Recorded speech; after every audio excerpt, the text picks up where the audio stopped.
Welcome back to my channel ঝটপট রান্না। আমি আপনাদের সাথে পুঁইশাকের ডাঁটা দিয়ে ডাল চচ্চড়ি রেসিপি শেয়ার করব। প্রথমে ডাঁটাটা কেটে ধুয়ে নিয়েছি, তারপর সাথে নিয়েছি রসুন আর কাঁচামরিচ এভাবে কেটে নিয়েছি।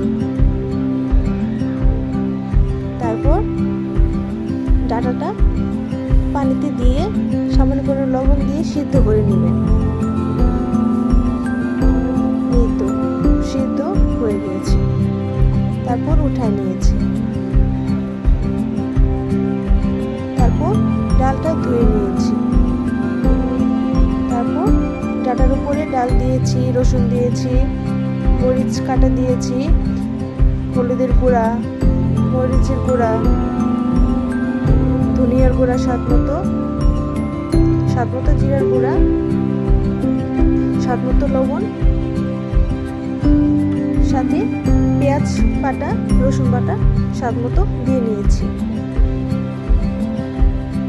তারপর কড়াই তেল দিয়ে তেলটা যখন একটু হয়ে আসবে 1 চামচ 5 ফোড়ন দিয়ে নিয়েছি। 5 ফোড়ন হয়ে আসলে ডাল সহ ডাঁটাটা ঢেলে দিয়েছি, একটু নাড়াচাড়া করে কষিয়ে নিয়েছি।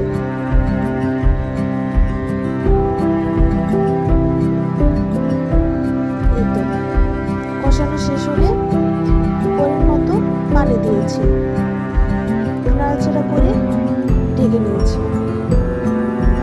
এই তো হয়ে গেছে আমার ডাল চচ্চড়ি, পুঁইশাকের ডাঁটা দিয়ে ডাল চচ্চড়ি।